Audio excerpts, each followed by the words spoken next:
All right, ladies and gentlemen, now joining us on the 182 News YouTube page, Q182 from the Sticker Strat crew. Q, what's up? Hey, Rye, how are you? I'm doing great, man. Appreciate you jumping Awesome. on. Yeah, of So course. I've done a video on Tom's guitars that he used at Coachella. I did a video on Mark's bass guitars that he brought to Coachella. And I noticed Travis had a new kit, looks really nice, but here's the thing.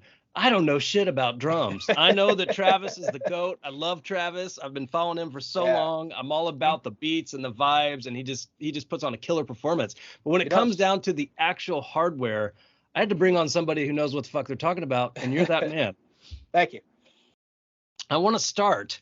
I noticed, as I just mentioned, Trav's got a new kit. It looked a little hmm different to me Yeah. from a color perspective, even down to some of the logos. So, what was he playing? Is this a new brand? Is this a new kit in general, all around? What can you tell us about it? Yeah, so as a lot of people know already, Travis is now a full-time endorser of Drum Workshop DW Drums. Has been a full-time endorser since I think about 2019. It was right before the world shut down, but it was after like the California cycle, as I guess as 9 was coming out, like that time frame. Okay. As everybody knows, that Travis, his longtime endorsee, Orange County Drums, as everybody knows, that company no longer exists. Like, they don't exist in any capacity. They're not building drums. Guitar Center's not really doing anything with them right now. And really, it's just as simple as he needs a company that's going to be able to back him up all the time. And DW's able to do that. So Travis was using their hardware for many years with most of his Orange County kits. So it was just a natural progression to start playing their stuff full time. And so what we did see on stage at Coachella was a brand new kit. It was actually a jelly bean acrylic kit. So all the shells were made out of acrylic material. And what makes it a jelly bean kit is that each drum is a different color. So I'm actually looking at a photo right now here on my phone. The rack tom is orange. The first floor tom is blue. The second floor tom is red, and the kick drum is blue. Interesting. So Yeah. those colors, I like. I love that. The jelly bean. hmm Are those so being acrylic? That's not a wrap. I mean, it's built that way. Nope, that's the color of the shell material. So if you're familiar with Led Zeppelin, the orange drum kit that John Bonham played, that was an acrylic kit. Okay. So his tech, Daniel, I know hmm was obviously, I think, like a co-founder of the Orange Yep. County drums. Is Yeah. he involved with the DW stuff anymore? Do you know, or how does Daniel fit in now? Really, Daniel, as I understand it, is just now his drum tech as he's been for years. As everybody knows, Daniel built Travis a lot of drums that a lot of us have not seen before. If you've seen his Instagram, the big ass wall, the big ass snare, the snare rack behind him in Yeah. the studio. There's quite a few things in there that I've never seen before. My buddy Jared Fallon, who honestly knows way more shit than I do about Travis's gear. There's probably some stuff he hasn't seen before, but really, Daniel is just his tech now and has been his tech for over 20 years. Yeah, it was really cool to see him back on stage. The OC Definitely. Drum Devil. It was rad. Yeah. Yeah. So setup wise, hmm and I always pay attention to like the color of Travis's stuff, but I never pay Yeah. attention to the logo. So I did see the DW logo, and I Yep. think I've seen that on a few of his kits recently, like you said. Yeah. Yeah. A couple studio videos. The edging video was a DW kit that Daniel wrapped for that video. For some reason, I thought it was an Orange County before. I guess I got my brands jumbled, but that is a DW kit. So I guess that was the first time that you saw Travis on a DW kit, like in the public eye. But I really think that Coachella, like obviously, like with Tom coming back, that really starts the new era. I gotcha. So setup wise, Sure. they come out for this surprise Coachella show, which was amazing. But setup wise, did you notice anything abnormal about Travis's setup, or was it pretty standard? I thought it was pretty standard once I kind of did a little bit more research as I saw things kind of popping up from my friends online. I was actually able to find a full list that DW posted on Instagram. I got it right here. So really the sizes that he was running with, the same tom sizes that he had, the rack and floor toms were 8x12 and 14x16. One thing I did note though was that the red floor tom that you see on the DW Instagram was not being used at the Coachella performance. I could understand that with the lighting on stage that the drums could kind of change color. You couldn't kind of figure out what's what, but I didn't see a second floor tom on there, which Travis has been known to use for years. Like the pre-chorus to Adam song is a good example of using both. But yeah, 8x12, 14x16, that red floor tom that we didn't see, that's a 16x18, so just one size bigger. What I thought was really interesting was that the blue kick drum is 14x22, so it's a 22-inch drum head size, but it's a 14-inch depth. Everybody knows that Travis has either used 20-inch deep or like 22-inch deep bass drums. So I think the 14-inch depth, which is a very like vintage thing to do. A lot of 70s and 80s kits either have like 14 or 16-inch deep kick drums. So for him to go to a 14x22, I thought was really interesting. But I guess probably just wanting to change it up a little bit. And then his main snare was a 6.5x14 bronze, which is probably a really heavy snare, really expensive too. And then the black side snare, that was a PDP 6.5x14 black nickel over steel. That was tuned just a little bit higher. I thought that was interesting that he had two 14-inch snares on stage. Obviously 14 for your main snare, but usually a side snare is either like 12 or 10 inches big. So I thought that was interesting that he had two like regular size snares on stage, and obviously one was tuned higher than the other. But I thought that was a really cool observation. What does a snare like that cost? I have no Oh fucking my clue. God. How, just ballpark. Jesus. I'd say a bronze snare. I bet you that bronze snare that he was using is probably anywhere between $1 and $2 grand, probably even more, because when it comes to bronze snares, because there's like steel snares, brass snares, aluminum snares, like all like the price of the drum varies by the type of metal that's used for the shell. Bronze is like that's like top tier. That's like top tier stuff right there. So I'm sure Travis is like, what the hell? Use a bronze snare. That's crazy. They also sound really good in the studio. Like a lot of those more expensive drums usually sound better in the studio. Is that the most expensive part of a drum kit? I mean, I'm genuinely clueless on buying Sure. a drum kit. Is that the most expensive part? It can be if you want it to. Mm. You can, yeah. Even I'd say DW drums are they're pretty pricey. Some of their snares, because they do a lot of limited edition, a lot of limited run drums that are pretty expensive, and a lot of stuff is just really collectible these days. But really, it's as expensive as you want to make it. Is that if you have the money to spend, if that's what you want, just go for it. Yeah, and you have the space to set up a kit. That was my problem. Yeah. I never had space or the place to play it. You got to have like parents growing up who don't care if you're just smacking on shit all day. That's where I am right now. So Nice. Speaking of DW, Yeah. though, are there any other like notable drummers you can think of off the top of your head that are on DW? I'm just curious. Neil Peart from Rush, rest his soul, was a DW artist. Well, that's all you need to know. Oh, Say yeah, no more. I mean, Jesus. From the late '90s until he passed. The two times that I saw them, he was on DW.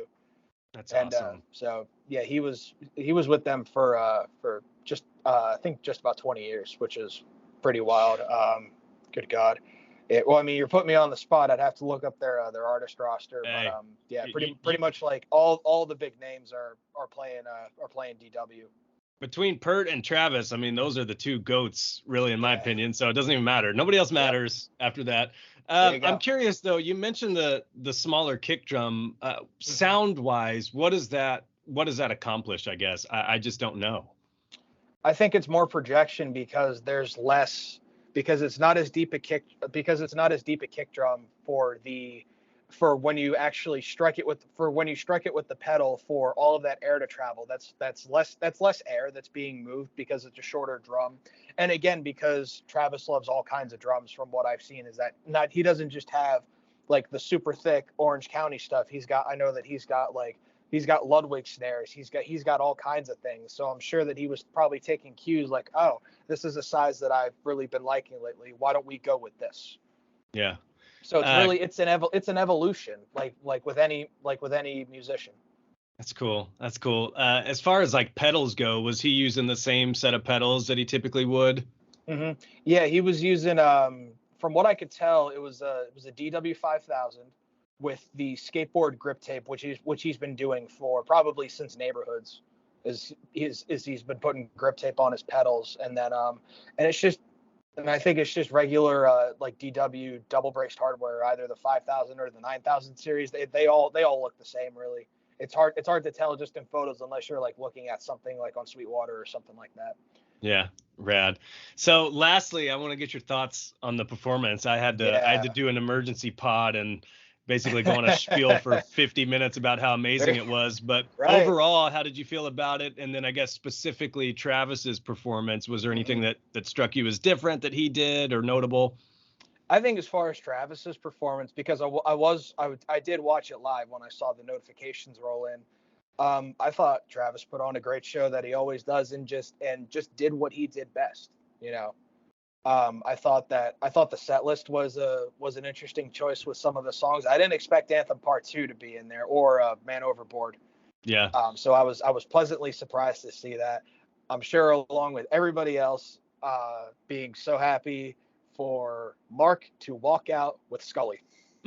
So sick. Best moment. I texted our pal Joey Madbeards right as I saw it, and I'm like, you made that happen. That's He was you. he was probably like in tears on the couch. He was. He told me he It's was. Sorry, I hate to put you on the spot, buddy, but a big moment. that's yeah. I was like, you made that happen. Yeah. I, So th- I think overall, I you think it was thought it was really just. rad. Oh, it was great. I thought the set list was great. I thought as the set went along, they just got tighter and tighter. I thought Tom actually wasn't bad for once, as Yeah. I know there's been a lot of, I guess, criticism around his voice, especially in the later years. But I thought he did a really good job, especially on the older songs. It was just great to see the three of them on stage again. And Yeah. I can say that they were kind of responsible for all of the music that I would end up playing later, like all of the hardcore bands that I talk about. Like they were my jump to that. They were the bridge that I crossed to Yeah. find all of those bands. That's rad, man. I thought they all just killed it. It was They so did. sick. Yeah. So sick. All right. Well, Yeah, I dude, was I was just taking it all in. I was just like, ha. yeah, I think most of us were, and I've heard nothing but Mhm. praise, man. It's just as Yeah. if we weren't all hype enough to see it finally Right. happen, and then with a tour 2 weeks away, 3 weeks away, I Totally. mean, it's gonna be sick. Well, Quinn, I appreciate your time, man. I've learned a lot here. Last question, though, I'm curious because I asked this to some folks before, and I'm curious because you're a good drummer. What's the Thanks. hardest Blink song to play on drums? Zulu. For real? Okay. Dude, Zulu is so fucking fast. Ah, a lot of people say Hearts All Gone, like no question. Where does that rank for you? I would put it up there. I would say I will fully admit as much as I appreciate Travis and everything that he does, and shout out to our boy Davy Jones because I know he'll appreciate what I'm about to say. Scott was the bigger influence on my drumming I as gotcha. far as his speed because he was a machine. I mean, both of them are. But Scott was a machine with all of the songs that he played, and especially as they played, especially in '97, they were playing a lot of those older songs a lot faster, Yeah. and that's kind of how I trained myself to play the way I play was those older records.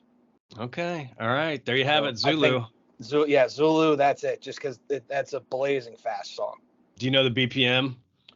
It's got to exceed at least 200. Whew. They probably, I Lord. mean, they probably weren't playing to a click back then because there's No, probably definitely just the not. three of them at least playing together. I could tell Dude Ranch was not done to a click track at It all. wasn't. Yeah, Mark Yeah, confirmed that it wasn't. no, it wasn't. I can feel when we were doing the A New Hope, that collaboration. There was definitely a tempo change in a couple Uh, sections. I could feel Scott like speeding up and slowing down. I was like, okay. yeah, it's funny. The reason that I learned that was I think Mark mentioned at one point that a lot of DJs try to mix like damn it on top of a set or something, and they Hmm. can't because it's not perfect timing. It's not locked. Like it's not locked in the sense that it's locked to a click track. I mean, I'm Right. sure that I'm sure they were tighter than ever at that time with Scott.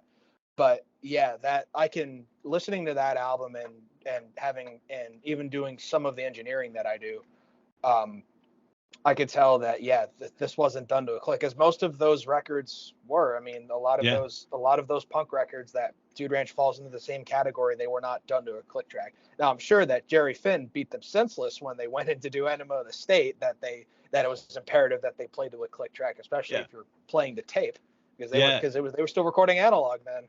It's funny that you mentioned that because I've been listening to so much Newfound Glory, and I'm going off on a side tangent here, but You're talking good. to Ian and digging into the history on some of the NFG stuff. Yeah. But they actually went in to record a song with Jerry Finn, and Cyrus had never played to a click. And he said one of the first things that Jerry Finn did was, you got to play this to a click. And he said he wasn't comfortable in a new studio playing to a click, and he wasn't sure if he could pull it off. So that's a funny little side note there. But well, yeah. The funny thing is that the mix of hit or miss that Jerry Finn did, it was like, they don't like it, or we don't like it.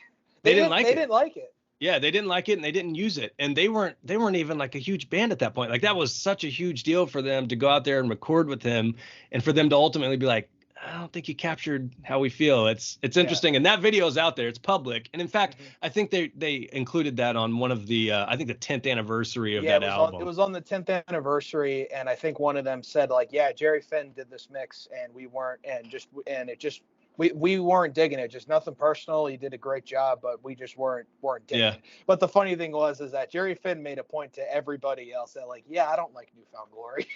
I didn't know that part. That's funny. Yeah. That's hilarious. All right. Yeah. Well, dude, this was such a pleasure. I appreciate you taking the time to hop on the YouTube page. So, of course, thanks for your time, man. Appreciate it. Yeah. Take care, bud. Yep. See you, dude.